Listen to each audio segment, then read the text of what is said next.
Okay guys, before we do get into the video, any way you do your build is fine. I'm just making this video for people who want to learn how to play Bloodrend or people who are getting back into Bloodrend.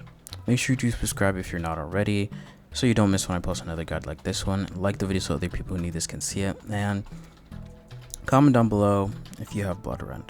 But without further ado, the Bloodrend guide. So let's first start out with the mantras. The mantras you want to go as a starting or returning Bloodrend player is, first, obviously you want to try and aim for the Wisp.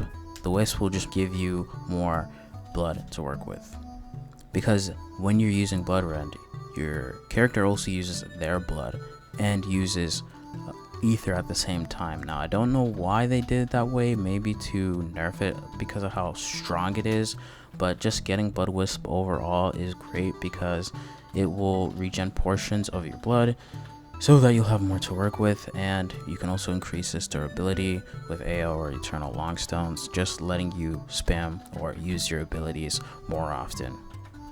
Another mantra I would suggest going is Sanguine Dive. This is not mandatory, I would just suggest going this because it gives you basically iframes, but you have to get into it first. If you get disrupted before it doesn't give you hyper armor. You can't just go through that.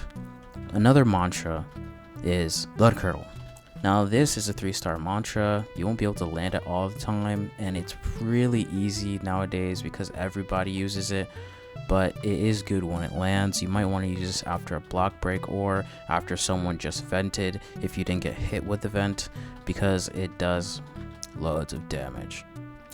Another ability, I'm doing this out of order by the way, I'm not doing it by highest to lowest, I would say is Blood Orb, because if you can put multiplying sparks on it, it'll make puddles on the floor, which will tie into the talents that you will pair with all of your mantras and damage that'll help you deal more damage and sustain more longer when fighting someone. Now these are just all the base ones I'd say you get. There are other advanced higher level ones that I suggest you go and check out yourself. You can, reroll mantras and you'll be able to test out which ability is best for you. But these are the 4 base I say that you go so that you can understand or get a good understanding of how to use blood. Now let's move on to the talents. Now for this one, I'm not going to tell you specific talents to get. I will tell you categories of talents that you want to get all of. Now the first one is Sew and Mend. You want to get all the Sew and Mend talents. Now once you get Sew and Mend, it'll open up the other pathways for you to get the other talents.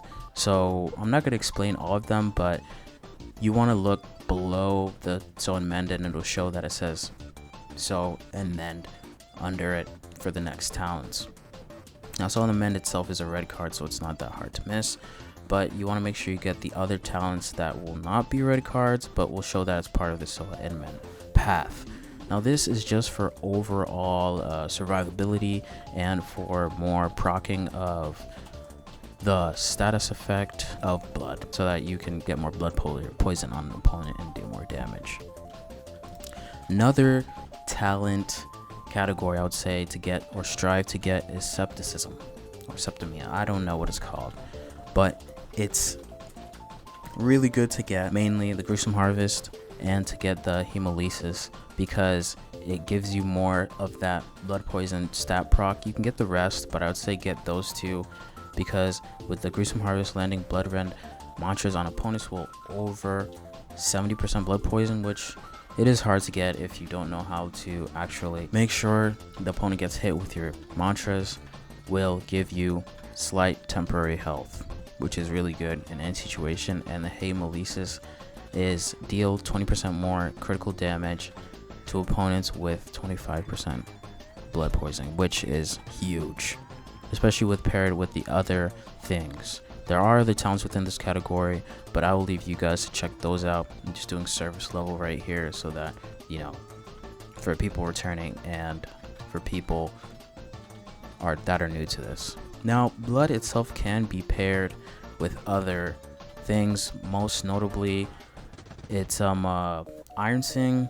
It'll change the color of blood, I believe, and there are some talents that are really good with Iron Sing. I myself haven't actually played Iron Sing and Bloodrend, but if you want to use Iron Sing, if you're good with Iron Sing and you want to jump into using Bloodrend, I would suggest that you do a hybrid before fully committing to Bloodrend and seeing what it has to offer. But yeah, when you're using Bloodrend, you want to mainly focus on getting the blood poisoning up and making sure that there is puddles on the floor for them to be on top of, so that you can get that up and deal more damage to your opponent.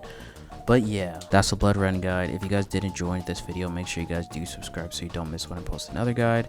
Like the video so that other people who need can see it, and comment down below Bloodrend if you made it this far into the video. And most importantly, make sure you guys have a great day, guys, and see you guys within the next video.